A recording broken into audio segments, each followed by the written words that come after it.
खबर उत्तर प्रदेश के प्रयागराज से है, जहां पर आपको बता दें कि मुख्यमंत्री योगी आदित्यनाथ इलाहाबाद उच्च न्यायालय के मुख्य न्यायमूर्ति राजेश बिंदल ने शुक्रवार को हाईकोर्ट बार एसोसिएशन इलाहाबाद की स्थापना के 150 वर्ष पूर्ण होने के अवसर पर आयोजित कार्यक्रम का दीप प्रज्वलन कर शुभारंभ किया। इस अवसर पर मुख्यमंत्री ने इलाहाबाद हाईकोर्ट बार एसोसिएशन 50 वर्ष पूर्ण होने के अवसर पर बधाई देते हुए कहा, ये मेरा सौभाग्य है कि प्रयागराज की धरती पर पूरा प्रदेश व पूरा देश मां गंगा, मां यमुना एवं मां सरस्वती के संगम पर पवित्र स्नान करके कुंभ व माघ मेले के इस आयोजन के साथ अपने आप को सहभागी बना के जीवन में सफलता के मार्ग का अनुसरण करने का एक संकल्प लेता है। उन्होंने कहा कि उत्तर प्रदेश का प्रत्येक नागरिक अपनी न्याय की अभिलाषा में प्रयागराज की इस धरती में आता है। कहा कि बार और बेंच के बेहतर समन्वय कार्यक्रम को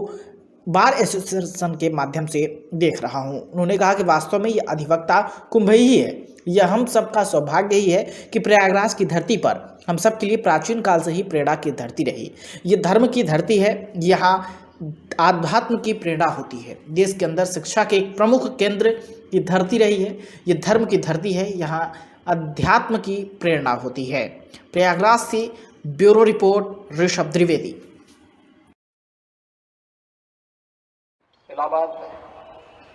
उच्च न्यायालय के सभी माननीय न्यायमूर्तिगण, बार एसोसिएशन के सभी पदाधिकारीगण और आज यहां पर प्रयागराज की इस धरती पर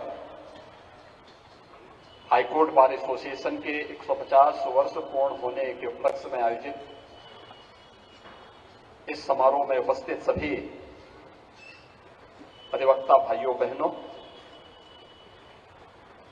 150 वर्ष पूर्ण होने पर मैं आप सबको हृदय से बधाई देता हूं। ये मेरा सौभाग्य है कि प्रयागराज की धरती पर पूरा प्रदेश और पूरा देश मां गंगा, मां यमुना और मां सरस्वती के संगम पर पवित्र स्नान करके कुंभ और माघ मेले के इस आयोजन के साथ अपने आप को सहभागी बनकर के जीवन में सफलता के मार्ग का अनुसरण करने का एक संकल्प लेता है। उत्तर प्रदेश का प्रत्येक नागरिक अपनी न्याय की अभिलाषा में प्रयागराज की इस धरती पर आता है और आज मैं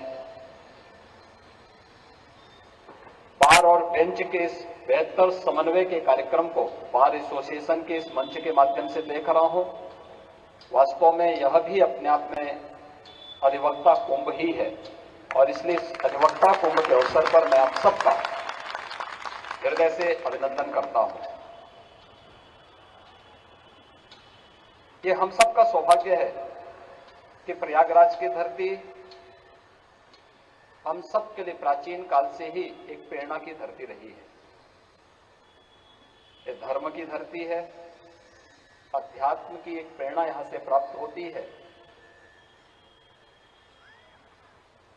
देश के अंदर शिक्षा के एक प्रमुख केंद्र के रूप में प्रयागराज का अपना महत्व रहा है।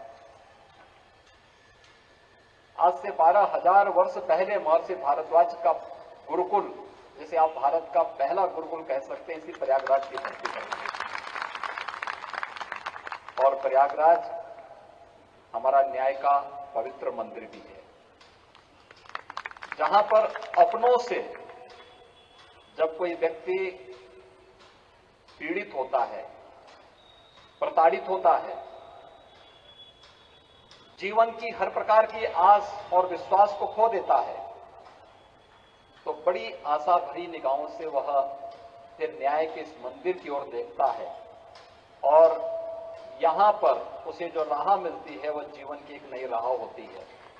और बार और बैंक का यह समन्वय आज यहां पर इसे इस रूप में प्रस्तुत करने का कार्य भी कर रहा है। जब बार एसोसिएशन अपने 150 वर्ष पूर्ण कर रहा है, ये महज संजोगी है कि देश अपनी आजादी का अमृत महोत्सव भी पूर्ण किया है। आजादी की लड़ाई कोई सामान्य लड़ाई नहीं, एक लंबे समय तक लड़ी गई वह लड़ाई थी जो भारत को भारत के रूप में प्रस्तुत करने और किसी भी प्रकार की दासता से मुक्त करने का एक बृहद अभियान था। और जैसे कि यहां पर माननीय मुख्य न्यायमूर्ति जी ने, बार एसोसिएशन के अध्यक्ष जी ने अपने उद्बोधन में भी इस बात को कहा कि अधिवक्ता समुदाय ने आजादी की इस लड़ाई में बढ़ चढ़ करके न केवल भाग लिया बल्कि देश को नेतृत्व भी दिया। देश की आजादी को एक नई दिशा देने वाले राष्ट्रपिता महात्मा गांधी रहे हों, भारत की संविधान सभा के अध्यक्ष डॉक्टर राजेंद्र प्रसाद रहे हों, भारत की संविधान सभा के कार्यकारी अध्यक्ष श्री सच्चिदानंद सिन्हा रहे हों, या फिर देश के संविधान को एक स्वरूप देने वाले उसकी शिल्पी के रूप में बाबा साहब डॉक्टर भीमराव अंबेडकर रहे हों, देश के प्रथम प्रधानमंत्री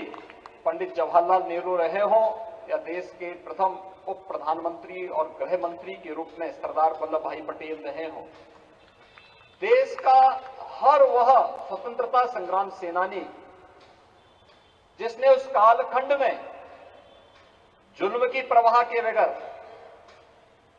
लगातार देश की आजादी के लिए लड़ता रहा, जूझता रहा,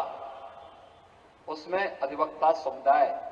अग्रणी भूमिका में था और अपनी इस पुरातन पहचान को एक बार फिर से